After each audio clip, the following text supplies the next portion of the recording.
Welcome back to the Barrel Talk podcast. We are back with another episode. We are in this bye week before the Super Bowl. Pretty much every other team is starting their off season. We're seeing hirings and firings pretty much every day in the NFL world.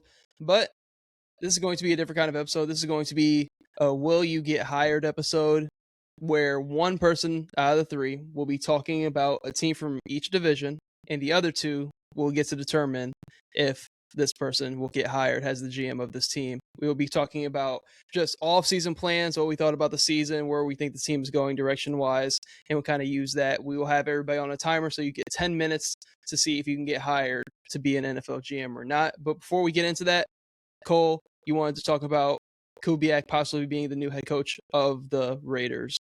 Yeah, very likely. And also, the first thing I want to say is, Nick, you're already on track here to get hired by me due to the outfit. If you want to lean back and show everyone the collar. Thank you. I'm pretty. Had to dress the part here. It's going to be, you're going to have to really blow this one for you not to get hired. But no, speaking of hiring, Clint Kubiak. Let's change that. Clint Kubiak.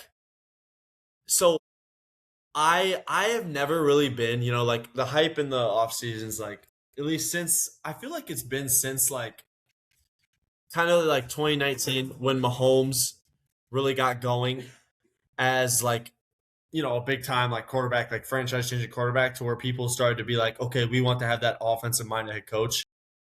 But I never really bought into that too much, especially as a Raiders fan. I was like, who are we to? That's why I like the Pete Carroll hiring, which ended up not working out. But it's like, who are we to say, oh, we want this offensive minded head coach when we didn't have the offensive infrastructure to even support that, or we don't have the winning going on in our organization for me to even ask that. Like, that's why I like Pete Carroll. I was like, I just want to go who's going to win. But now we've drafted well. The Raiders have drafted well offensively.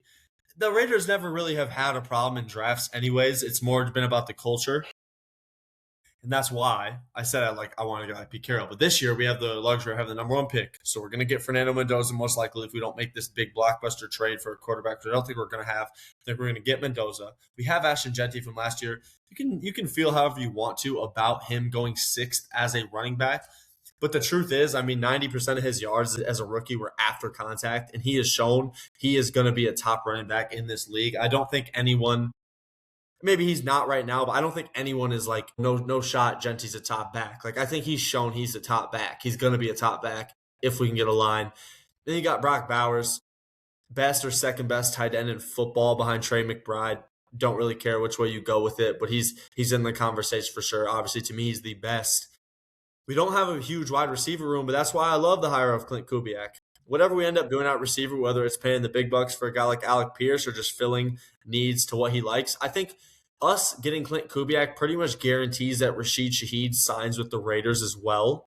I think that's kind of one of those underlining things that people won't talk about. And I'm not going to sit here and say Rashid Shaheed's this big-time wide receiver one for us, but it definitely adds something to our offense and would be a good fit with Mendoza. I'm just giving him more guys that just will make life easier for him as a rookie. I know. So that's the whole thing, right? You hire an offensive-minded head coach and you're going to draft a quarterback. It makes life easier for him. You saw what Ben Johnson was able to do for Caleb Williams.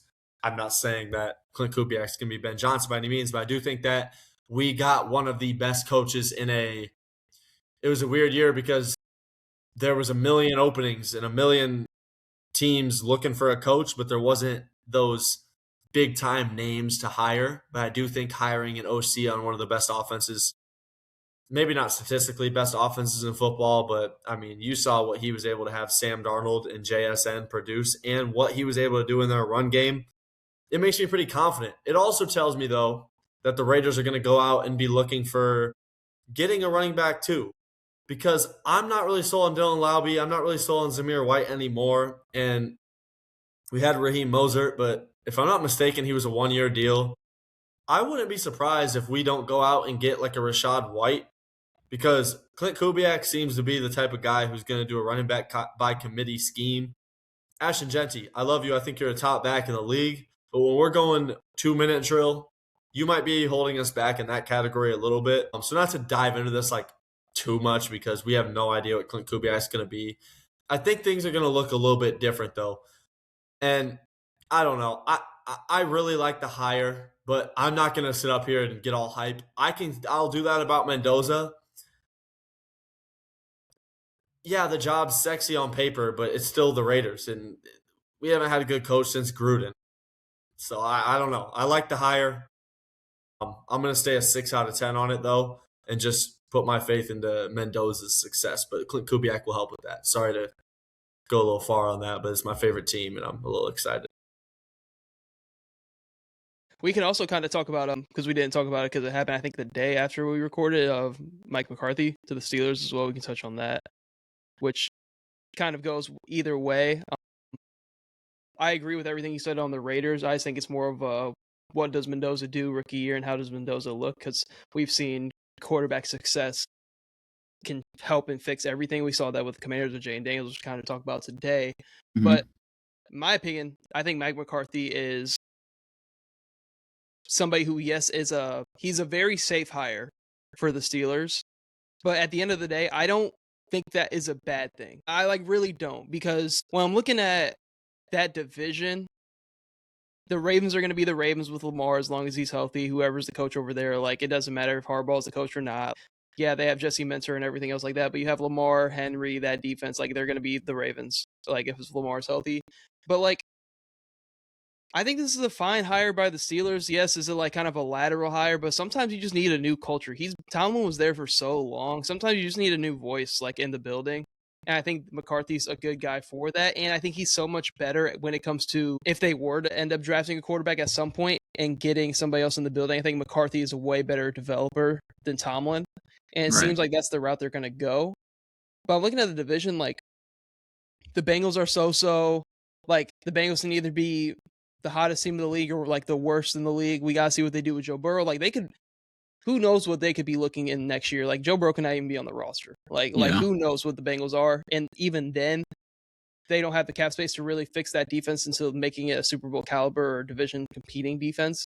So looking at that, and then the Browns are in a rebuild. So the Steelers making this lateral hire to probably improve the offense. I think it's fine. I don't hate it. I don't love it. I'm kind of in the middle on it. But I just also think it was time for Tomlin to go. It was definitely time for Tomlin to go. It's a very just lateral move as of right now. I try to not shit on any or be too high on any of these head coaching hires because truly I don't think you have any idea where they're going to go. There's so many moving parts in every locker room and organization that I don't think you're just going to know exactly how these guys are going to work out. That's what I'm saying. That's why I can't get too excited about Kubiak. You just never know. Right. You truly never know. No coach I think. Yeah. Yeah. I actually really like the Clint Kubiak hire a lot more than the Pete Carroll hire last year. I think the Raiders are looking in a good spot. The Steelers, it's I don't know. It's whatever. You just continue. You keep going for it. At the end of the day, do you bring back Rodgers with McCarthy? It feels like it with McCarthy. It feels like that's what it doesn't feel like. It seems like obviously there's the Pittsburgh ties with McCarthy, that being his hometown, but it also just kind of feels like that would make sense that Rodgers is going to go one more year. Go with them. Yeah. And to kind of touch on that, I think Rodgers, I'm in the camp that Rodgers played good enough to come back for one more year. He definitely played good enough, for sure. Yeah. Especially another year off the Achilles. Hold on, sorry. No, my shit fucked up. 1 sec. My bad. No, you good. My bad. Oh, leave and come back. It's just so funny, bro. Yeah. Because I know exactly what happened. His AirPods disconnected. So we were just playing through the fucking computer. No, that's fine. Yeah, you just cut it out. Yeah. God, they've been talking about X-Men in this chat all day. They had me for the first 2 hours. I couldn't do it anymore. That's hilarious. Watching Last Stand. Because he on Last Stand. Oh, that's Keaton said. I know Connor ass ain't done shit all day.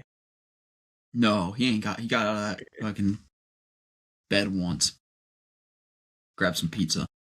Okay, we should be good. I kept connecting to this fucking other device. That's why I'm not lagging out. It's I'm not able to. My AirPods are fucking.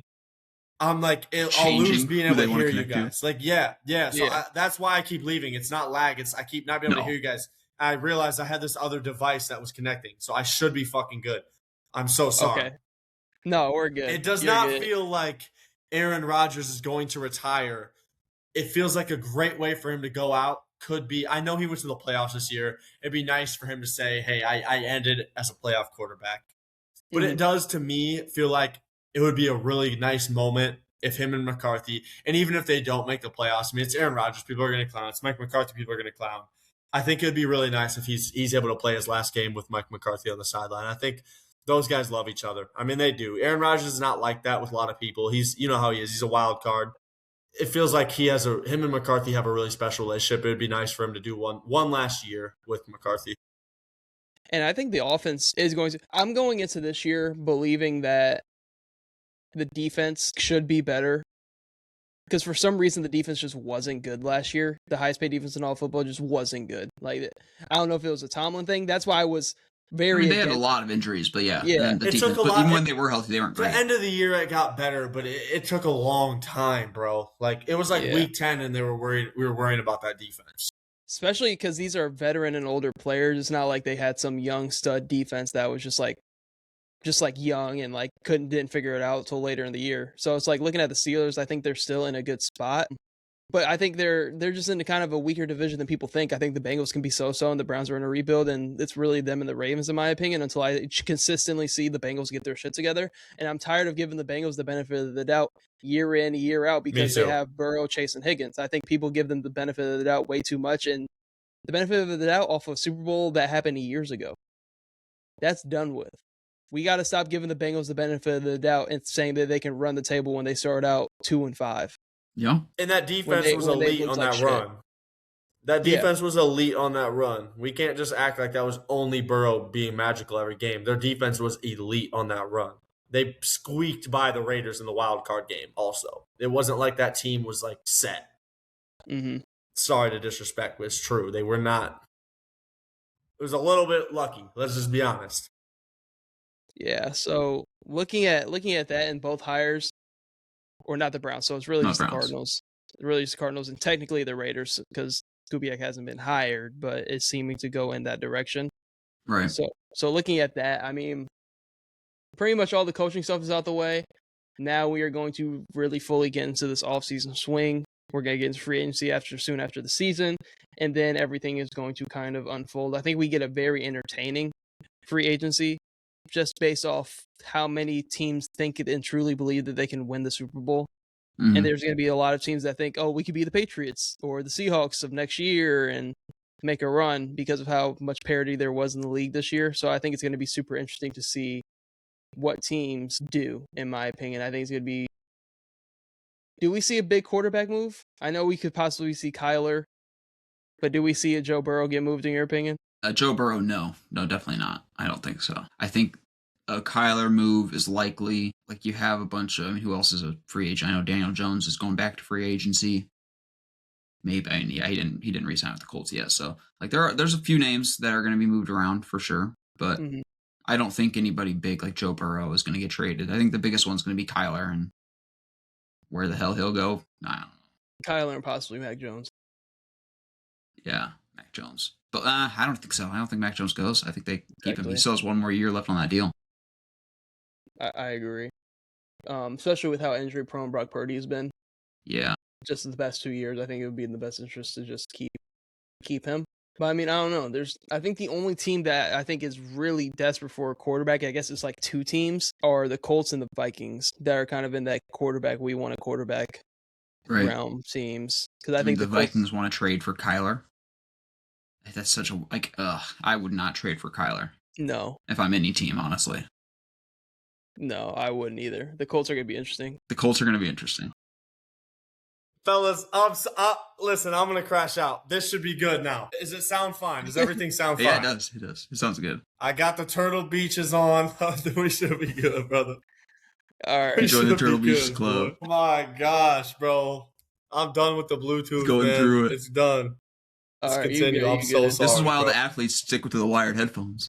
Yeah. Hey, San Francisco, stay away. You got the radiation. It's a little much. But we can start out with the hirings. Do you guys want me to start first? Yeah, go ahead. All right. So let's start out with the Dallas Cowboys, America's team. Oh my gosh, great place to start. Phenomenal place to start. So wait, Now, you're telling me I am the owner of the Dallas Cowboys? This is perfect. Yep. All right, Now, Jerry. what happened this year? Went into the season, kind of the lowest expectations have been with what the defense was looking like. Dak was hurt the year before. George Pickens comes in. We don't know how that looks. We got a new coach in Schottenheimer. We got Javonte Williams. We didn't know he was going to get back to the scene and get the play that he was this year. So there was just so many question marks going into the year.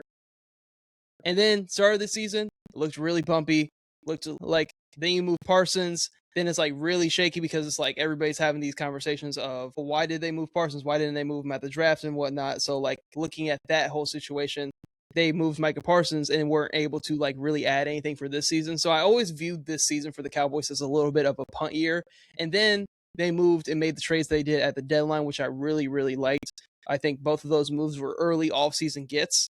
Instead of making those moves in the offseason, you can get them in the building now, and then you can look forward to what you want to do with them in the offseason. It kind of addresses needs that they were able to do. And then the back half of the season, defense played a little bit better. Defense wasn't up to where you needed to be in terms of competing for a Super Bowl and making deep runs in the playoffs, but it showed improvement. And now you're into a situation to where you have $36 million in cap space and you have the ability to get over $100+ million in cap space for free agency. Now, for me, I'm not some cap restructure, contract restructure guru, so I'm not going to be going over like who should be restructured and who's not, because I think that's always just like an in-house thing. Like it just kind of happens and doesn't happen. They've already restructured Dak like twice since he's been a Cowboy, I think, is something like that. So it's like I'm not going to get into all of that. I'm just going to kind of go off of guys that I think would be good fits, and I'm going to address the draft and kind of guys I think that in like the direction I want them to go in. First, we need to get a true pass rush. I like your line with Williams, but you need to get somebody to get to the quarterback. That's what they missed late in the season last year when they were competing in games. They didn't have anybody to close out drives and everything else like that. And that's why I think their secondary took the hit that it did. But the secondary had injuries all over it. Yeah. The defense of the Cowboys, yes, it was bad, but it gets a lot of hate. But the injuries are there. We gotta keep it a buck. Like the injuries were definitely there. So looking at that, we need to add to the secondary and a true pass rush, and we're going to do that with our draft picks and our free agency money. In terms of offense, the only thing I have to say, we're bringing back George Pickens on the tag because knowing Cowboys ownership, you guys are not going to pay him long term. What the hell? Not going to pay him long term. We're going to tag him. This is the Cowboys we're talking about. We're going to tag him. Javonte, we're bringing him back. That's the run game's looked in a while. Okay. Got to bring him back. So you bring those two back with CD and a healthy Dak Prescott, and Schottenheimer calling play, you're already looking at a top 5 to 6 unit offensively. Bare minimum. So looking at that, I think your offense is going to take care of itself because a lot of these quarterbacks who are OC dependent, that's not Dakota Prescott. That's not America's quarterback, okay? It doesn't matter who's calling plays, who the OC is, who the weapons are. If you have healthy Dak Prescott on the field, the offense takes care of itself. That's never been a problem with Dak Prescott being healthy. So we're going to let him handle the offensive side of everything. We're going to worry about the defensive side. Now, looking at the draft, you're going strictly defense in your first round because you don't need anything on offense because you took care of Pickens, you got Javonte back. You don't need anything. You got Furr, you got CD. You're good. When I'm looking at it, I think Caleb Downs now, safety, you're looking at positional value in terms of the draft itself, how much valuable is a safety. But in terms of the player Caleb Downs is out of Ohio State, you're looking at one of the best safety prospects in a very long time, somebody that could easily be a plug-and-play guy for the Cowboys, and you just draft him and say, fuck it, we ain't got to worry about that position for a very long time. Where's the Cowboys pick? So the Cowboys are picking 12th and 20th in this year's draft. So he might not fall, but he could fall. So it's I got two guys on here.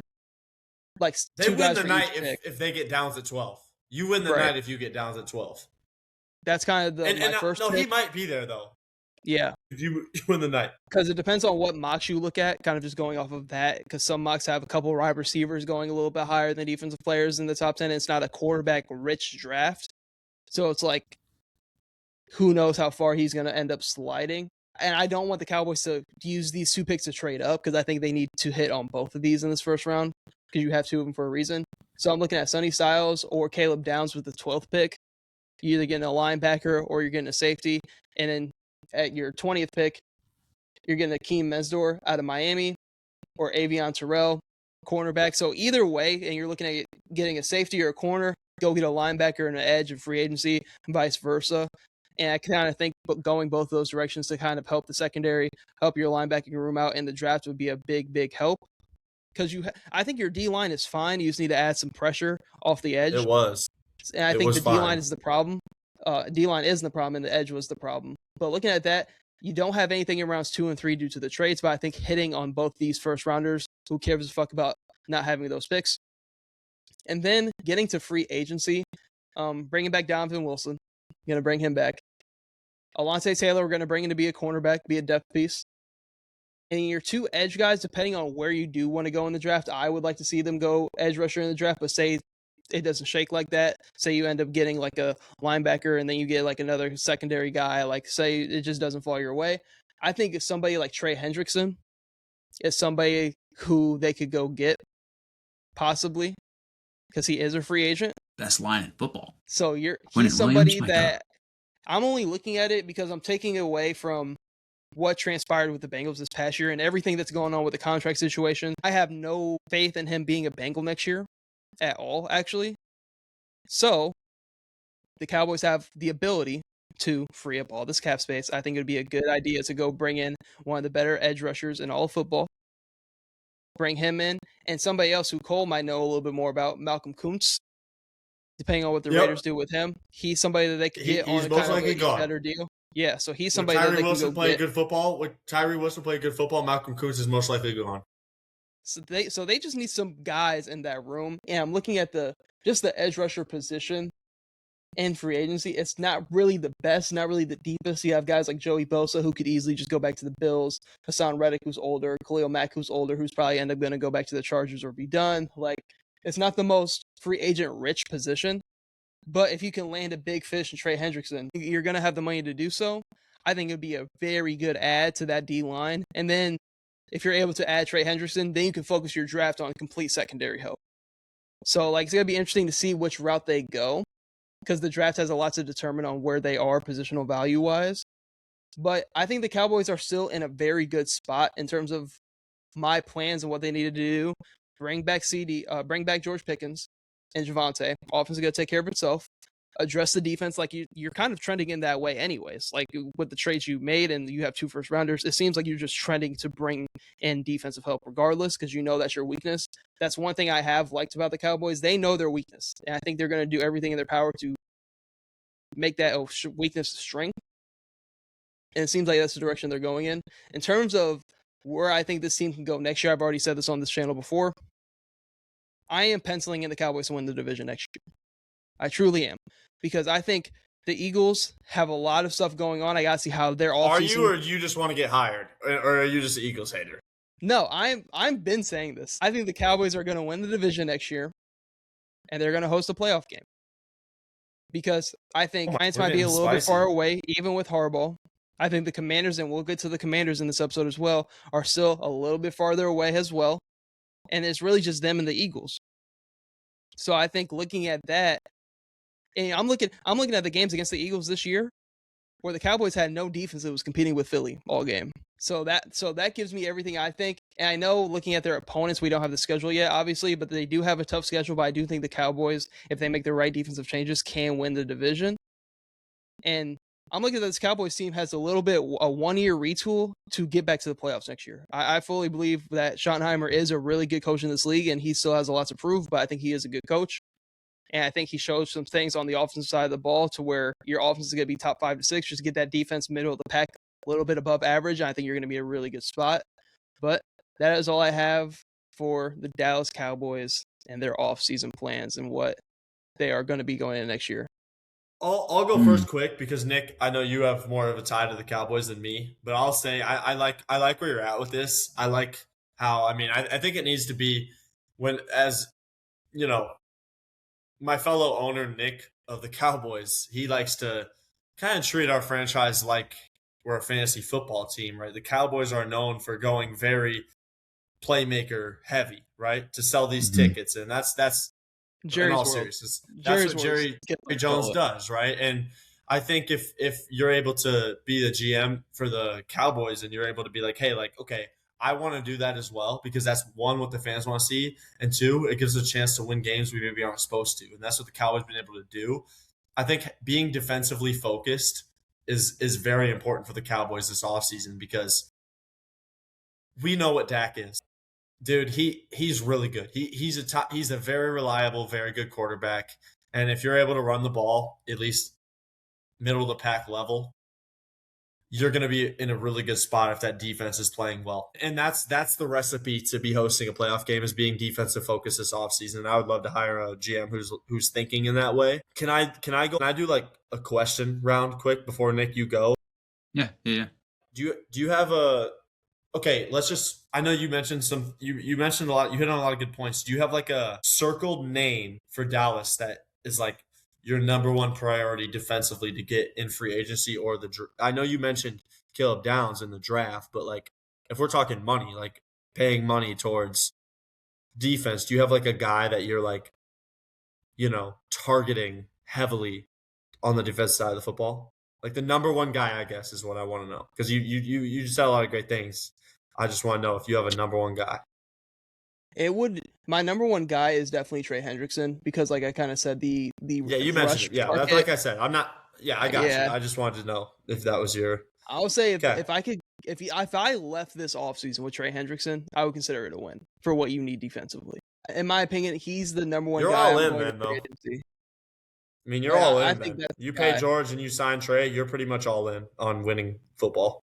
Another corner that I think would be super interesting to add that I didn't add would be Greg Newsome. He just got traded midseason to the Jags, so I don't know his ties to the Jags. They could easily bring him back. They didn't trade for him for no reason, obviously. I didn't know he's a free agent.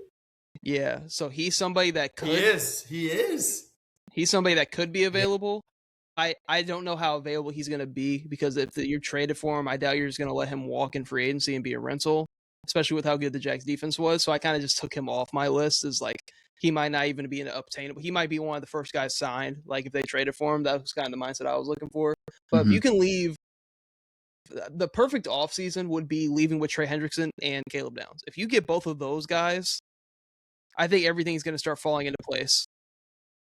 Because obviously you're going to need your corners, but if you can get to the pass rush and you can get that elevated in your defense, I think it's going to help out your secondary a lot. Because that's been the main problem. Even with Micah was there, the secondary was struggling. Yeah, here's the thing. I really, everything that you said about the offense, I love it. I don't think bringing in Trey Hendrickson is a good idea. I don't think that's a good idea. I think that's a lot of money.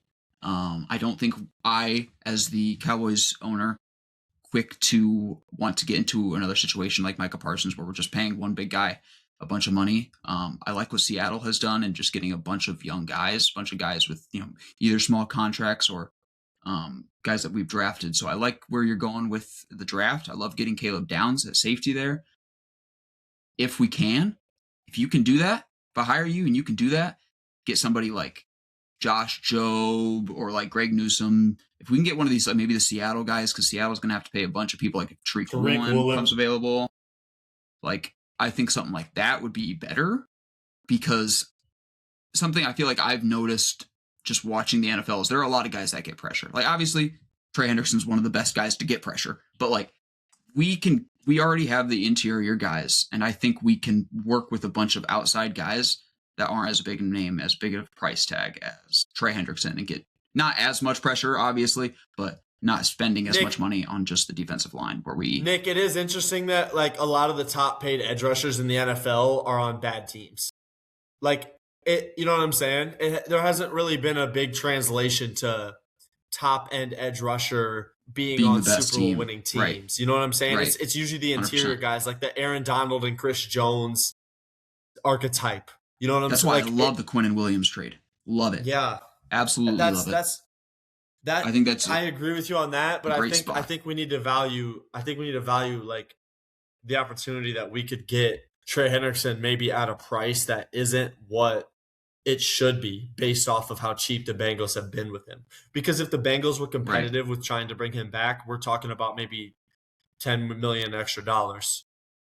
And maybe not that much, but you know what I'm saying? Like I think the Trey Hendrickson thing is more just taking advantage of a situation than actually going all in on that position, if that makes sense at all. But I'm with you that Mhm. and this I'm coming I from a hear guy you. who says Max Crosby is the best player on defense in football. I'll say that. But at the same time, Max Crosby, Myles Garrett, and Trey Hendrickson, who PFF would probably say are the 3 best edge rushers in football, they impact winning when you watch it with your eyes, but they haven't. It's not been enough because that Yeah. position has become so inflated price-wise. Yep.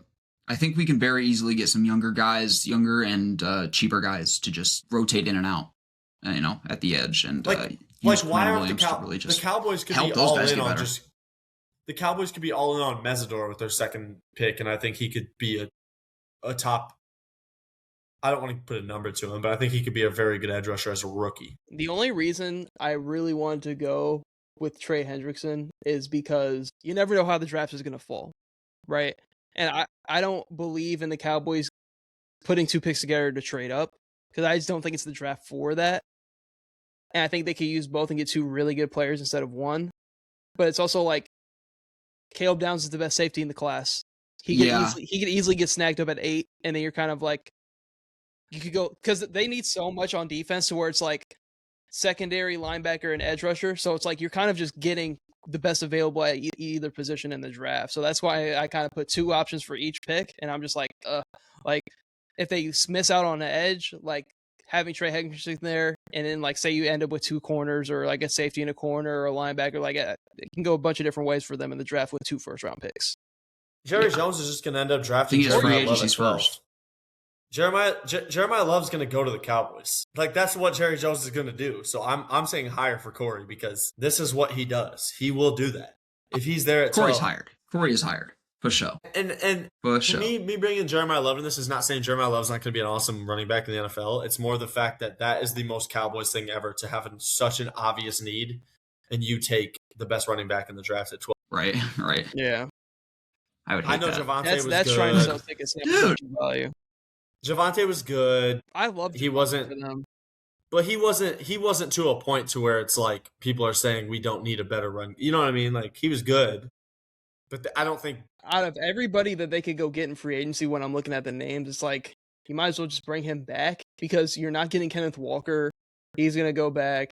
Like you're not getting Breece Hall because like somebody's gonna have to trade for him. Like it seems like, or whatever the fuck they didn't sign. I don't know what's going on with Breece Hall in that situation. ETN, like he's probably gonna go back. He's like going William back for Collins. sure. So like all the names that are sexy and Bring back available on Dowdle. free Come agency. on. Bring back Rico Dowdle. Buckle up. But no, I think bringing Javonte back because I'm big on just continuity. I think Dallas has kind of been in the different run game, different backs every year kind of space now for a while. And I think bringing somebody back and bringing back kind of the same group offensively would help with Pickens and Javonte for sure. Yeah. But that's all I have for the Cowboys. When I was talking, it went for about 8 or 9 minutes. no. I mean, So looking at that, we can hop in. You're hitting on the right stuff. Do you guys It's a want to good pivot job. and go to? Yeah, it is a good job, Jerry's World. But Nick, do you want to go talk about the Philadelphia Eagles?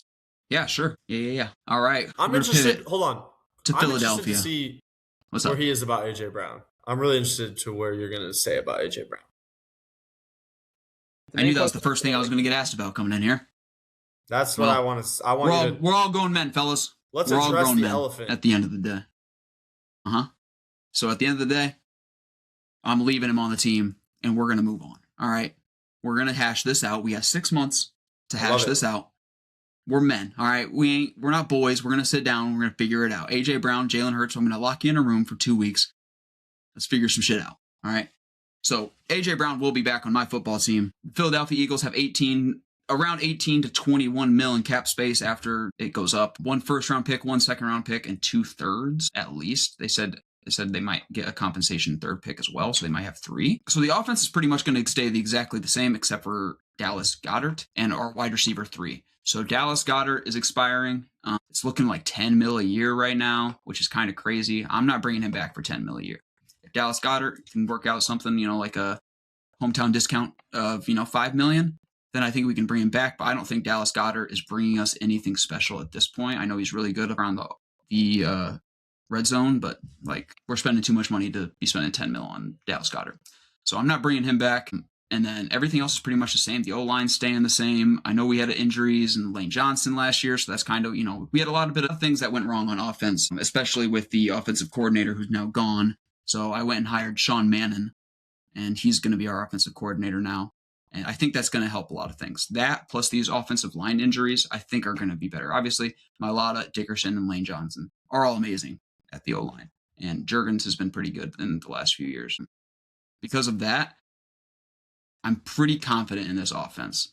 On the defense, there are a few names that are expiring. Reed Blankenship, safety. I don't think I'm bringing him back. It's probably around like $8 million a year. Jalen Phillips on the defensive line, I am bringing back. He's like 15 to 16 mil. That's somebody I think you definitely need to prioritize in bringing back.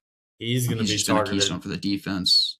He is going to be targeted. I think he's someone that you have to prioritize bringing back. He's the only one I'm really bringing back that's expiring on the team, so I'm confident in that. The only other one that I did was Fred Johnson, just because he had to play a lot because of the Lane Johnson injury, and he played pretty well when he was in. He's probably going to $3-4 million. So bringing him back just to be able to have a rotation piece on the offensive line. So then when we're looking for free agents, a few guys that I'm looking at just for that wide receiver 3 spot. I'm looking at Khalif Raymond, maybe from the Lions, Greg Dortch from the Cardinals. And then one that I think could be really interesting if they don't bring him back is Jalen Tolbert from the Cowboys. I think him in like the slot would be really interesting in Philadelphia. I think they could use him in really interesting ways. And then because we're letting Dallas Goedert probably go, some other older guys that are cheap are Adam Troutman, Darren Waller, Tyler Higbee, all looking around $3 to $5 million on the open market if they aren't brought back. I really do like Adam Troutman. Darren Waller could just like play 50% of the snaps, get you a touchdown every week, doing the exact same thing that fucking Dallas Goedert's doing. On the defensive side, I'm looking at corners either Tre'Davious White or Rasul Douglas. I know they're both old, but they both had pretty interesting years. Tre'Davious White had a really good comeback year. Not really sure what they're looking for on the open market, but I think those are a few interesting names that they could potentially bring in. And then at safety, because we are letting Reed Blankenship go, PJ Locke from the Broncos, and I'm also looking at the hardest hidden safety in the league, Donovan Wilson, if he ain't signed back from the Cowboys. I think he could be a really interesting piece. I know he kind of sucks at coverage, but he's a really hard hitter. Come on. He helps a lot in the run game. So that's what we're doing. Like, honestly, and the guys I would like to target in free agency would probably be Jalen Tolbert, maybe Adam Troutman, and then one of those 4 guys at defense, maybe Tre'Davious White, something like that on a cheap deal. So we're not going to be looking to spend very heavily. Shout. I like Tre'Davious White a lot. I think he could be interesting. But so like the other guys that we are letting go, we're letting go of Brandon Graham. Thank you for coming out of retirement, sir. You can go back home. Letting go of Adoree Jackson. I don't think he really fits as a Philadelphia Eagle. Also, he just isn't very good anymore. He got better. Jahan Dotson was fine as the wide receiver 3. Yeah. Jahan Dotson was fine throughout the year, helping with all the weird shit that was going on with those wide receivers, but I'm not worried about bringing him back. But yeah, that's what we're looking at free agency. We're only bringing back Jalen Phillips, but like we don't have that many guys expiring. And then in the draft, in the first round, we have pick, I think 23, it looks like. I'm looking at Colton Hood, corner from Tennessee. It's a good man coverage receiver or corner. Jam's good on the line. Not the fastest guy, but he can help in underside coverage. And then the other guy that I'm looking at, maybe Max, forgive me for this last name, Echenor, offensive tackle from Arizona State. Just a great, solid pass protector. Could definitely come in when somebody goes down or just rotate in. And then in the second round, I'm looking at safety Dylan Thieneman from Oregon. Just if we aren't able to lock up somebody in free agency at safety, I think they definitely need that defensive back help. And then in the third and fourth round, one guy I went with tight end Max Clare, Ohio State. Just if we aren't able to bring back Dallas Goedert, somebody else to bring in. If they don't want to bring in anybody else at tight end, if you want to keep Calcaterra, because he's had some good reps over the course of the year. If you want to maybe draft Max Clare, Calcaterra, you guys can kind of just work them in and out. Try to just working from young guys. And then, yeah, offensive line and DB help in the later rounds. And then that's all I got, honestly. We're gonna figure out AJ Brown's situation. All right, this dude is not leaving. He is a top 10 wide receiver. We're gonna figure it out. We are men, and then we're gonna do the same thing. We got Nick Sirianni. I don't love our head coach, but like at the end of the day, he did win a Super Bowl 2 years ago. So like, I'm not going to fire him. And I think the Eagles are going to be in an interesting spot. Obviously, coming off a down year, or not. I mean, you still make the playoffs. You know, what can you do coming off a Super Bowl win? Wasn't the best Super Bowl defense, but just didn't live up to expectations.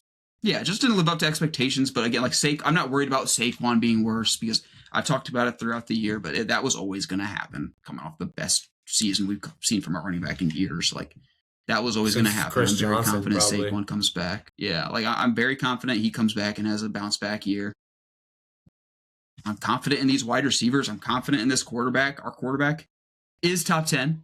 There's no reason why this offense should be as inconsistent as we have been in the past. So we're going to fix that. We're going to keep it exactly the same, but we're just going to be smarter. I'm not changing anything up because this is how the team should look on offense. It's just, you just have to do it.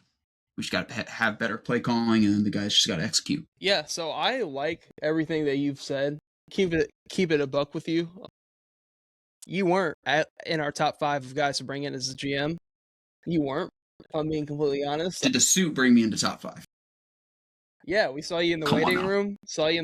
Had the suit on, looked professional. So what's his name? Who's that guy? Yeah, Nicholas Gwynn. But here's the thing that those 5 others that we interviewed before you, they all came in here and said that we need to move A.J. Brown. Yep. You want A.J. Brown to stay. And upper management believes in A.J. Brown staying. You don't just let a top 10 wide receiver out the door. And I'm glad that you didn't go and make some crazy, drastic take of trading A.J. Brown for some draft capital, and then the offense could get worse than it already was. You separated yourself from the other ones. Thank you. It's impressive. Thank you. I appreciate that. Well, you know me, I just don't believe in that theory of just giving up. Dapper. You know. He's just dapper. We work on this. You know. It's like a marriage. You don't get a divorce, you work on it. Yep. You work on it. Grass ain't always greener on the other side. I love that. It's greener here in the Philly green. It's greener over here. OC. Think about last year though with the Eagles. When you have Kellen Moore, how good AJ Brown looks. Let's not make this an AJ Brown thing. It was, what the fuck is his name? It was a terrible OC situation. Patullo. Yeah, he's out of here. Yeah, so we went and demoted him. As you should. But yeah.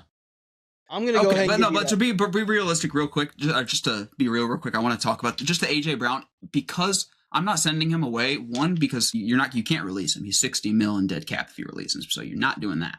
And 2, if you were to come out and say, hey, we're trading AJ Brown, what the hell are you getting on the open market? At best, a second. Yeah, like you aren't getting anything worth it at the end of the day. And I mean, to get off the 20 mil, whatever, like I don't think that's not going to do anything for you, I don't think, at the end of the day. When you have the top 10 wide receiver who has done, it's not like he's never done it with these guys. Like Cole just said, with Kellen Moore, this dude was a statistically top 10 wide receiver. So we're going to keep him around. We did just win a Super Bowl, guys. Come on, man. Keep it going. One bad year. I think everybody see, Philly fans can be tough. We know this. And I think Kansas City and the Patriots have also made, if you win one, you can go back to back. I think that's been too easy. You know how hard it is to do that in the NFL. So many things have to go right. But I think the key to the Eagles getting back to the Super Bowl is repairing. Like Nick said, you work on it. You don't get a divorce, you work on it. Is A.J. Brown and Jalen Hurts and the OC. If you can get those 3 on the same page, sky's the limit for Philly again. And let's not pretend that. That's all I had to say. Let's not act like Jalen, through all of this, if you think, you're an idiot to me if you think Jalen Hurts just doesn't want to pass the ball to A.J. Brown all the time. It is not a Jalen Hurts problem. I want to be very clear about that to you guys who are kind of Eagles haters a little bit at times. It's not. He will give when the play call is flowing this year and they had their games of that. Those guys were clicking still. It looked good. It just wasn't consistent enough to rely on them to make a run in the playoffs, and that's okay. And I think if you get the right guys in that room scheming up, Jalen Hurts is more than capable to make the A.J. Brown situation work. So I love it, Nick. I think The only question Thank I you. have for you is, what's going on with, you missed on Brian Dable as the OC. It's our fault for not hiring a GM in time, I suppose. What do you think? Do you think about that though? Like, why nobody wants to take this OC job in Philly because of the Yeah. fans? I think you bring a guy in a Yeah. room, and the first thing you ask him, "Are you okay with your house getting egged? Thoughts on your house getting egged?" And if he says, "I love it," then you hire him, because that's what's going to happen in Philly. One bad game, and the city's turns on you, Yeah. and that's okay. That's why Philly sports fans get the respect and the criticism they do. It's everything to them. That's why if we hire you, Nick, you got to be ready. Every decision you make, they will remember. They will hold against you, but they will also listen. You're applying for a job right now to replace the best in the business. Howie I know. is a tough guy to replace. Big shoes to fill. Big shoes to fill. No, man. No, here's the thing. Look, I'm not sure why people don't want to come to Philly. Okay? Here's the thing. Kellen Moore, 2023, did a good job. If you're good at your job in Philly, you get a head coaching job. Shane Steichen, 2021, did a great job. He gets a head coaching job. What's his face? Right. 2022, does a terrible job, gets fired. 23, Kellen Moore, does an amazing job. Yep. Kellen Moore does an amazing job. Gets hired as a head coach. And then Kevin Patullo is the worst ever. And now he's demoted. So, I think if you're just a competent man, you should be able to do it. And if you can, then you're good. Then you should be able to get a head coaching job. If you don't want to come to Philly and become a head coach, if you just don't think you're good enough, then that's fine. We'll hire Sean Mannon. I like it. You know what, Cole? He's bringing some Philly. I know. I mean, y'all ask for consistency. My whole life is consistency. He's bringing up brotherly love with AJ Brown. It's getting me going a little bit. I don't know. I'm ready to talk about the Giants. But I'm ready to talk about the Giants. I think we're gonna hire Nick Gwynn. Now, he wasn't in our top 5 to hire. Gwynn? I thought it was Ganio. I don't know why I thought that. That's what people say. I thought it was Gunny, like G-U. Gunnio. No, Anyways, no. Are we doing Giants or Commanders? Are we? I think you go. You go Giants. You go Giants. Let's have my yapping ass go, just so we know how much time we got for the Commanders. Yeah. Yeah. Okay. Well, you're on the clock, sir. Here's the deal. We'll start with draft.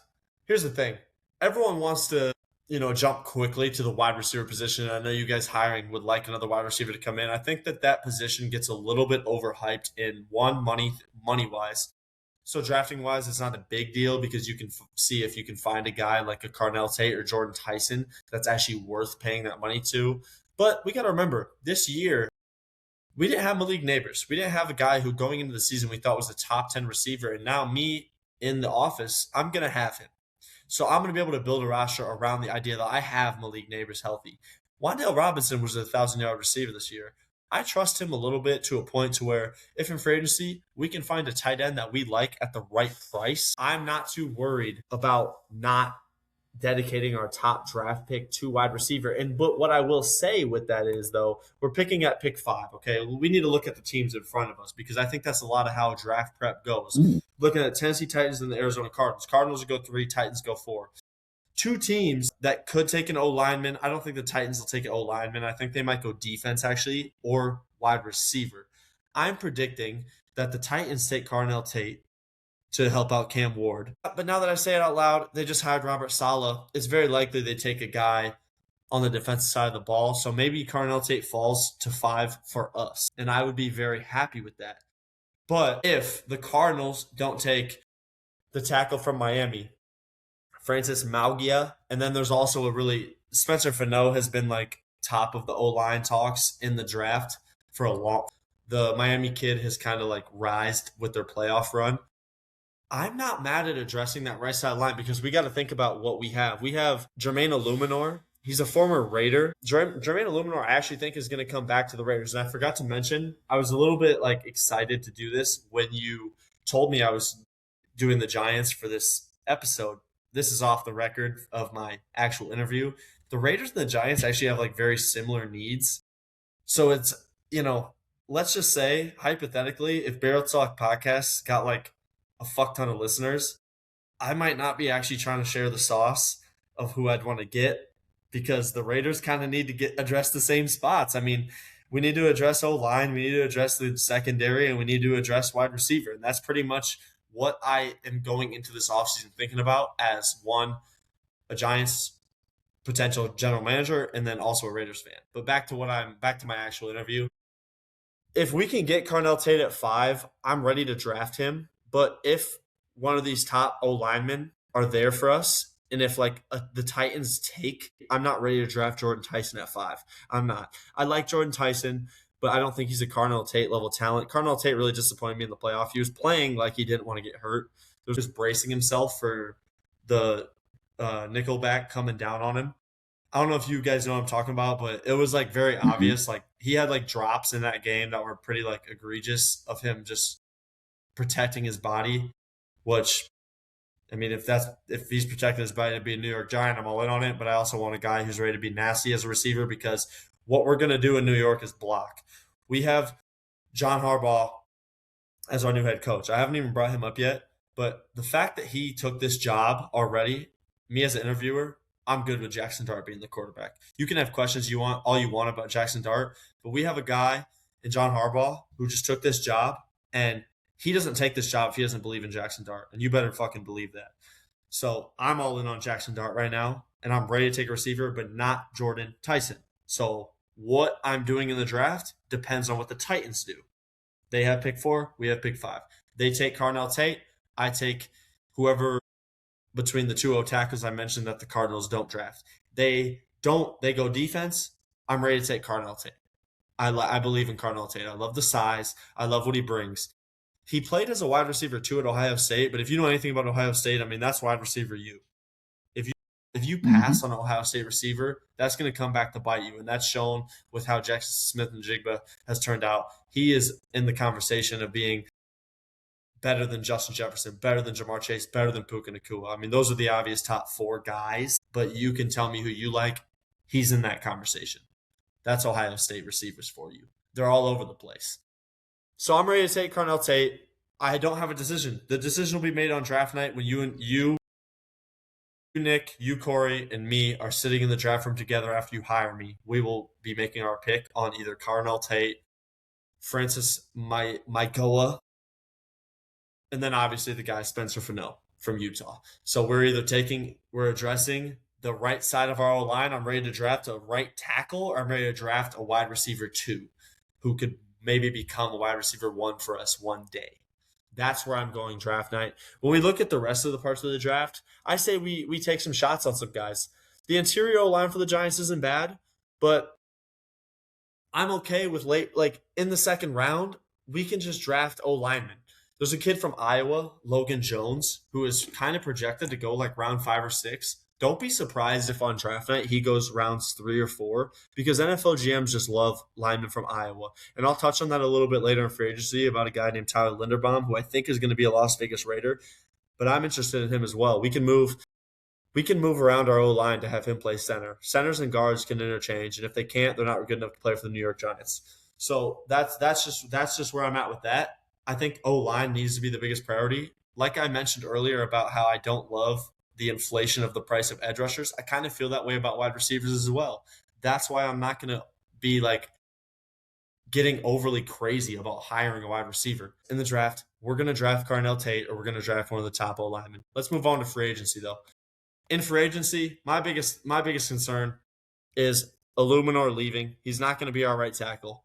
He's not. We're going to get a guy in the draft, or we're going to take – I'm interested in maybe even paying, dedicating a lot of the money that you guys are giving in this franchise to a guy named Braden Smith, a Colts tackle. He could fill that gap and turn our O-line into a special thing.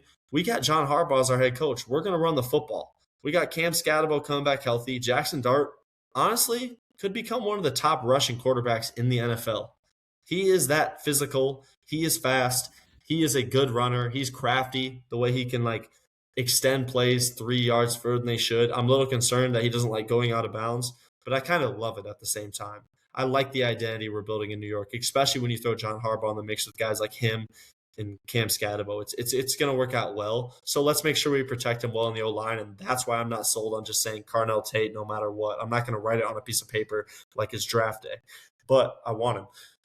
Braden Smith I'm targeting, but my biggest thing is the cornerback position.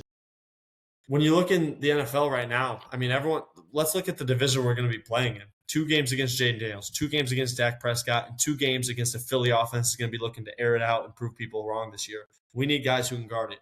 Tariq Woolen comes to mind for me. I don't know if his money is where people think it is. I think that his offers might not be as good as we think they will be, but it's still going to cost us a big buck. We can't get everything. I'm going to say all the big names that I want. We can't get all of them, but these are the guys I want. I want Tariq Woolen. I don't think Jamal Dean I think he's going to get underpaid just because of his age. Jamel Dean, has been one of the best cornerbacks in football since we've been watching ball. I mean, he's been in the top 10 corner convo since they won that Super Bowl in Tampa Bay. If I'm not mistaken, he was on that team with Tom Brady. I mean, we're talking about a guy who's older now, and his money's not going to be where it probably should be for what he actually produces on the field. And I'm interested in investing in that. Cornerback is my big thing. Asante Samuel Jr., I'm interested in. I think he might get overpaid, though, so we might stay away from that. And then there's some guys at the bottom of the list. Like, you look at Jack Jones in Miami. I actually kind of think they're going to bring him back. He's a big culture guy, too. Like, I think he could really fit good with John Harbaugh. The reason Jack Jones was able to make money in the NFL was Antonio Pierce getting the Raiders job. And Antonio Pierce, if I'm not mistaken, coached him in high school in Long Beach.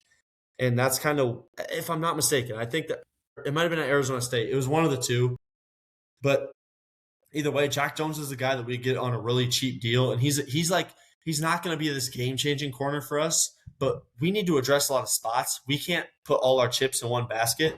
I'm cool with getting a Jack Jones who is like, okay, he's a starting corner. That's all it is about Jack Jones. He's a starting corner. He played really good for Miami this year. He was good on the Raiders.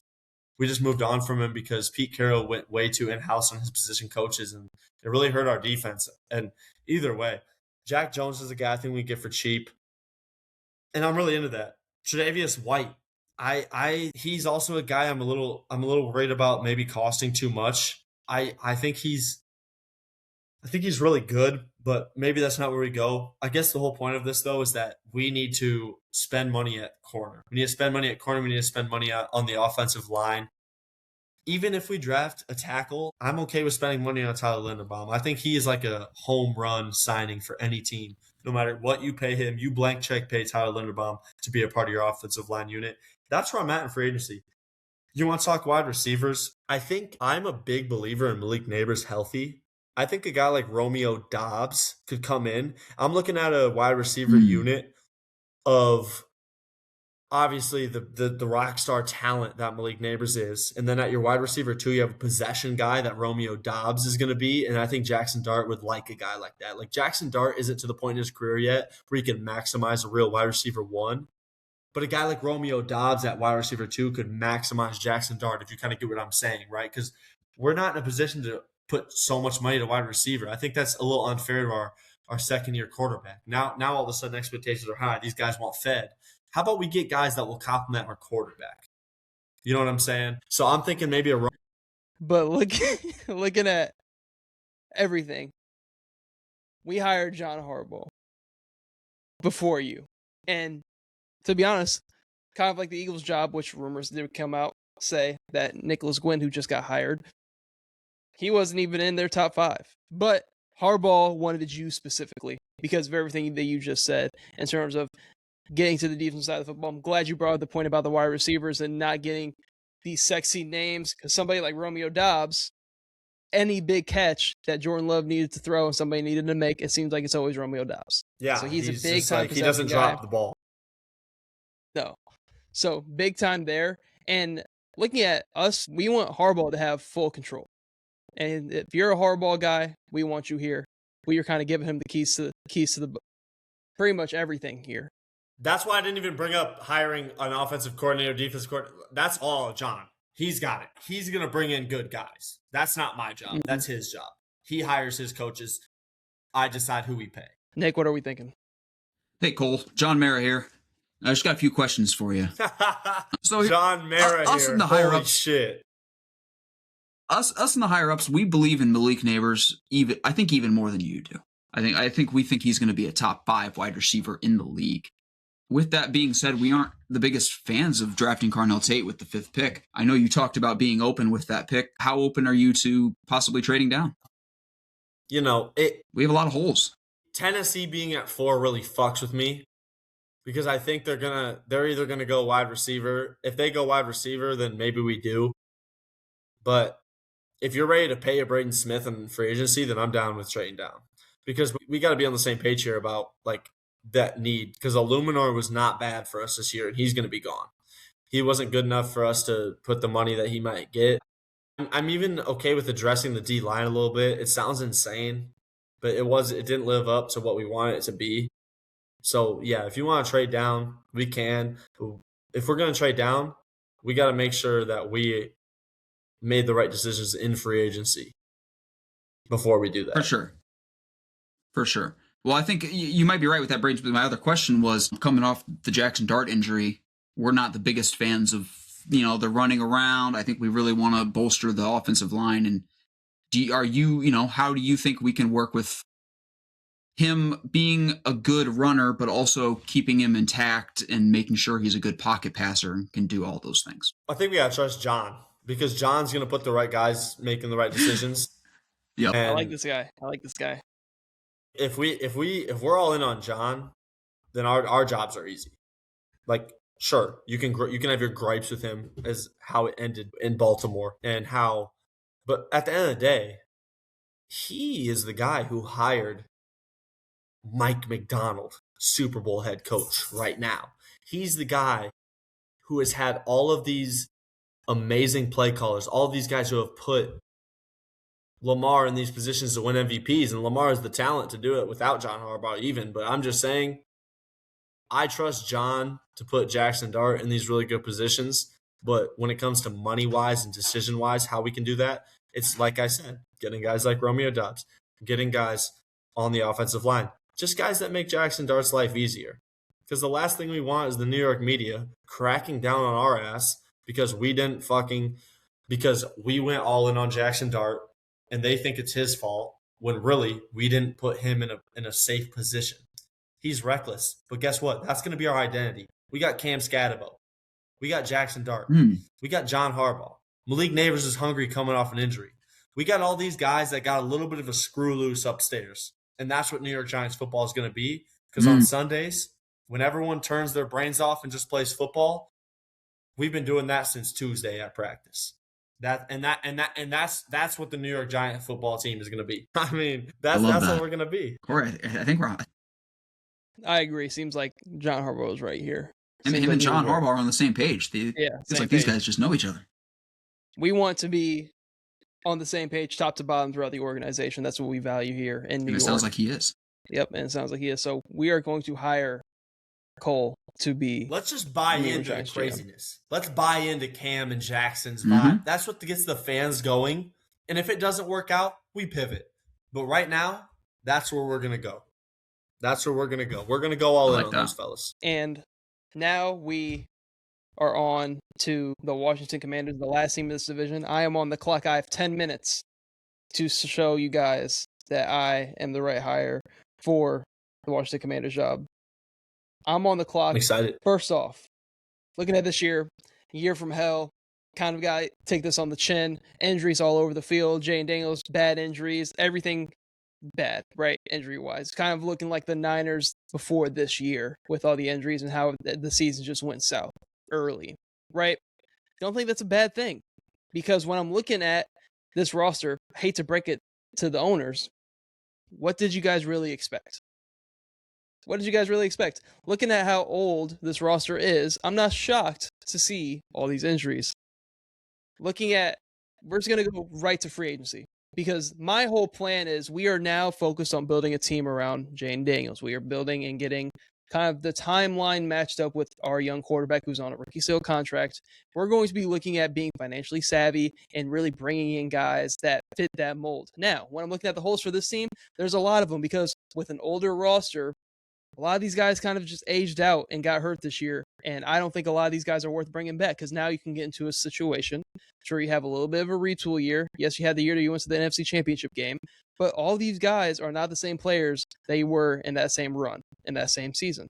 So when I'm looking at free agency, looking at the list of guys that we are not bringing back, we're not bringing back Deebo Samuel. Bobby Wagner, Marcus Mariota, we are going to bring back because I think he's a good backup for Jane Daniels in terms of scheme fit and how they play. And I don't think the offense has to drastically change when Mariota's out there compared to Jane Daniels. So we're going to bring him back. I think he's a good backup and a good scheme fit for Daniels to have behind him. Zach Ertz, George ACL, not bringing him back. Von Miller, we're not bringing him back. Austin Eckler, not bringing him back. Jonathan Jones, not bringing back. Noah Brown, we're not bringing back. So pretty much everybody I'm not too focused on bringing back unless for a really good deal on our end. That's where we're looking at and being financially savvy. Now, looking at exactly what I think the Commanders need to realistically do. There's some things in the draft we can go there. Quick, short, simple. 7th pick, if Ruben Bain Jr. is there, take him at that pick. Forget about it. Because you don't have a second. Because that was in the Tunsil trade. So you don't have a second. So Ruben Bain's there, you draft him. Whatever the best defensive player is, if Ruben Bain's not there, we're drafting him. Because I think offensively, we can kind of clean everything up on that end to make it Jaden Daniels comfortable. We need to worry about the defensive side of the ball and getting our head coach, Dan Quinn, his pieces to be successful on that side of the football. Now, Cliff Kingsbury is out the door, right? Very surprising fire by you guys, just moving on from him. But we do have David Blob, who does have a very good relationship with Jane Daniels. So if he has a good relationship with Jane Daniels, he has a good relationship with me. Jane Daniels, as long as he's happy, I'm happy. That's kind of my main focus as a young quarterback in this league, making him comfortable. Now, this is where things get interesting. It's a free agency because we need to just get more talent on offense. Like Zach Ertz was cool. Terry's good, but paid him. He's on the older end. I'm actually going to start out with my trades. I have 2 trades. Trades? 2 trades. And for everybody listening, trades in the NFL are very hard to do because of the value of picks and comp picks, and it just goes a lot I just deeper. stayed away. So these are kind of... I'm excited to hear this. So these are just away. on surface level trades that I thought made sense for both sides, and it made sense for the Commanders. So I'm going to be trading Terry McLaurin, somebody who, like I said, doesn't fit the Jane Daniels timeline, somebody who you could possibly get out of that contract as well. We're going to trade him to the Pittsburgh Steelers, who are in need of a wide receiver too. Just got an offensive-minded head coach, could be looking to add another receiver. They've been linked to receiver twos in the past, like Brandon Ayuk, etc. So looking at that, I think Terry McLaurin could be a nice veteran piece over there in Pittsburgh, pairing him up with DK Metcalf if they want to bring back Aaron Rodgers. I would say he would probably go for like a 3rd or a 4th from the Steelers, and they have multiple 3rds in this year's draft. You can get one from the Cowboys. That would be the Cowboys' 3rd round pick this year from the Pittsburgh Steelers. I think both sides would benefit from doing that deal. And then with that 3rd pick, you can go wherever you want to kind of fill a hole on the roster and kind of get out of that Terry McLaurin money. Now, here's the big one. This guy, I think, is very available around the league. We're going to be trading for Jordan Addison, somebody who has been very available by the Minnesota Vikings due to some off-the-field stuff. It seems like one thing after another has led, and I think his time in Minnesota could be coming to an end with this kind of weird season that they had. Maybe we could get him, and you will have to pay him. But maybe we can get him on a little bit of a buy low. I think Jordan Addison is somebody who can be a wide receiver 1 in a pinch, but is a really high-end wide receiver 2 next to Justin Jefferson. Now we put him in this world with the Commanders. I think he's a really good option, fits the timeline of Jane Daniels going forward. We would give up next year's 3rd and 4th rounders, depending on what the Minnesota Vikings would want for somebody like Jordan Addison, who kind of has a bad narrative around his name. Maybe we can swoop in and get somebody of his caliber, change of scenery guy. You take the shot and the risk. I also thought about somebody like Brandon Ayuk, but I wanted to go with Jordan Addison. Fits more of the Jane Daniels timeline. I was gonna bring his fucking ass. I was literally gonna ask you if you're interested in that at all. I love it, man. So I really thought of Brandon Ayuk. I really did, but rubs me the wrong way that even with the injuries, he's not even in the building with his team. We're not about that shit over here, right? Just to be real, I don't think Brandon Ayuk is ever playing football again. He's the definition of diva wide receiver. He is the definition of diva wide receiver. But I want him in Washington. I do. I think he's done. So I can get into now. Imagine a world where we have Jane Daniels, Jordan Addison on this team, right? Imagine that's the world where we make these trades. We don't have Terry McLaurin. We're using our draft to rebuild the defensive free agency. The only free agent signings I had, because it's kind of tough because it's not the biggest rich defensive player free agency class this year. It's kind of weird. It's kind of like a bunch of plug and play guys, except for like some big names like Pickens, Hendrickson, stuff like that. So for my free agents, Zach Ertz is off the table. Jay Daniels loves his tight ends. Could you swoop in and get somebody like Kyle Pitts? I think so. Now you're building an offense with Jordan Addison and Kyle Pitts. Yep. And if you can't get Kyle Pitts, pivot, go get Isaiah Likely. Because it seems like Mark Andrews has completely taken that job back at the back end of the year from the Ravens. And with Isaiah Likely's injuries, those two tight ends, I think, would be really good options for Jane Daniels. Another wide receiver you could bring in, Alec Pierce. Really good deep threat, one of the best deep ball catchers in the league for the Commanders. And you have another deep threat to replace Terry McLaurin. You have Jordan Addison underneath, and you could have Pitts or Likely at the tight end spot. Now, the big one for the running back room, Krosky Merritt. I think he's more of kind of a rotational back. I don't think he's ready to be a bell cow yet. Let's go snag Breece Hall to be in the backfield with Jayden Daniels. To be a good guy that can catch passes out of the backfield, be a bell cow for you. So now you're looking at an offense with Jayden Daniels, Breece Hall, Alec Pierce, Kyle Pitts, Jordan Addison in the realm. We have a bunch of young talent on that side of the ball now. We're getting younger as a team. But I'm not going to lie to you. When I'm looking at this future outlook to wrap up this interview, I'm not going to lie. With how the division is shaping up, the Eagles are going to be there. The Cowboys are getting better. The Giants looks like they're heading in the right direction. It's not the worst thing in the world if we don't make the playoffs next year. Because with all the roster turnover we are going to have with how many guys we are losing, we need to be realistic as a organization and understand what we have. We are still on a rookie quarterback contract with JD5. We know he's proven. We know he's about it. We don't have to worry about him doing any of that. But to wrap up this interview, I'm not putting so much pressure on this team next year. It's the year after. We need to get younger, bring in some young guys, see what we have, spend our money in the right places, and get financially savvy for this team. And that's where I'm at. So if we don't make the playoffs next year, I'm not tripping because I know we're right for the future and we're able to go make the big splash in 27 and get right back to where we were in the championship game. But this is a retool, get your financials right, get who you want in the building here for the Commanders in offseason, in my opinion. And this is seeing another good year because you got to think, we need to see another good year of Jayden Daniels as well. Need to see that as well. Yeah. So I think if we see consistency and improvement from Jayden Daniels, the wins and losses next year don't matter because I don't see us being a Super Bowl team next year. It's the future that we need to worry about and focus on. That's all I had for my interview. Nick, do you want to go first or do you want me to? Go ahead. Be quick. I promise. Yeah, go ahead. Okay. First, I really loved your Isaiah Likely shout because I meant to bring him up for the New York Giants as well. And investing that way instead of the wide receiver, what I was talking about. Anyways, I love that shout. I love the tight end shout. I think tight end's a really smart move financially right now as an organization for a rookie quarterback contract as well. Corey, I'm ready to hire you for this job, but it's like a positive and a negative. I love your mindset of being like, hey, I'm going to be the GM that's like, I have a plan and I'm ready to build for the future, right? Like you said, like, okay, this is what we're going to do this year. Next year's when we're all in, and maybe we have another conversation here next offseason that is even better, and we're like in a really good spot. And that might be what works. My only thing is me as an owner, right? Like a lot of owners nowadays are in it for money, and when it comes to being a sports owner, if you're ever a big time entrepreneur that invests in a sports team, I think it's really selfish and unfair to go about it. Not like when I first bought my stock in this team in Washington Commanders, it was to win Super Bowl every single year. It's a big problem right now in professional sports that a lot of these owners don't care about winning as much as the fans do. And I think that as a owner, you have to care about winning just as much as the fans care about winning. So at first it threw me off when you said we here in Washington care. It's not the end of the world if we don't make the playoffs this year.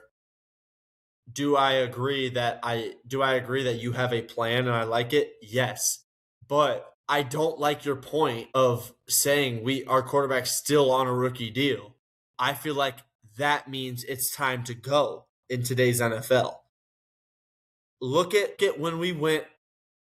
You weren't in the building with me and Nick when me and Nick were in the suite watching an NFC title game. You weren't in that suite with us. That rush, that adrenaline, that feeling is something. You know where I was? I was actually in the Eagles front office that year. Actually, yeah, I was actually on the other side of the field. You ever see that video of that dog congratulations to you. drinking the Dr. Pepper in the little sip? That was us in that suite. Bro. Yeah, we chasing that. We chasing that. So, anyways, what I'm trying to say, and what I'll circle to and finish here and let Nick go before our time runs out here, but I love everything you said. I love your plan. I want you to execute this plan, but maximize this year at the same time. I'm going to let Nick make the decision on you being hired or not. I need you to look at this rookie contract as a window, because we have that type of guy. This year, you can say what you want about Jay Daniels. When he played and he was healthy, he was good. The games he wasn't good, he was banged up. We're all in on Jaden. If you can sell me that you're all in on Jaden as much as we are, I'm in, because I know you have a plan and I like that. But I don't want you to take next year for granted. I think next year is an awesome year for us to just be healthy and win some fucking football games. You're high on the Cowboys. You said earlier, this is outside of your interview. You're high on the Cowboys. We know what the Eagles are. I did the Giants, but you have to look at us as a playoff team. We have a top 10 quarterback. That's all I have. Listen here, other owner here. Insert other Washington Commanders owner name. I heard a lot of stuff. You're talking a lot of game over there, man. You're talking trades. You're talking we're bringing in different people. We're bringing in Jordan Addison. I didn't hear anything about defense. I mean, right now, coming out of the NFC is the Seattle Seahawks, the best defense in the league, maybe. What are we doing on defense? Coach, GM? I didn't hear anything about the defense. That's why I said this year was kind of a punt year, because we don't have the necessary free agent class. So the guy before you had a plan on defense. You want a long-term deal, huh? You want a long-term deal. Man, get this dude out of my office. Get him out of my office, man. He's not hired. Get him out. I already got a max contract from the Dolphins waiting for me, so I don't need any. Go back to it. You have fun in Miami. Next episode, we'll talk AFC East. That's fine. But but right now, Corey, I think you have a plan. This is going to be the one I say no to. And everything you said was right. This is going to be the one I said no to, because it's not your fault. It's that I don't think you're very excited about the Commanders. I don't think you are high on the Commanders as an analyst. You know, my agent said, go take the interview. I know it's Washington, blah, blah, blah. Yeah, that's what I think this was. Wow. Yeah, this dude just came off of it. He was just playing Madden. He was just playing Madden, figuring stuff out. Man, get this dude out of here. Get the fuck out of our office. But this is kind of the first episode of us kind of doing this. Will you get hired by NFL GM? We got to wrap it up there, though. Thank you guys for tuning in to the Barrel Talk podcast. Hope to see you tune in to future episodes.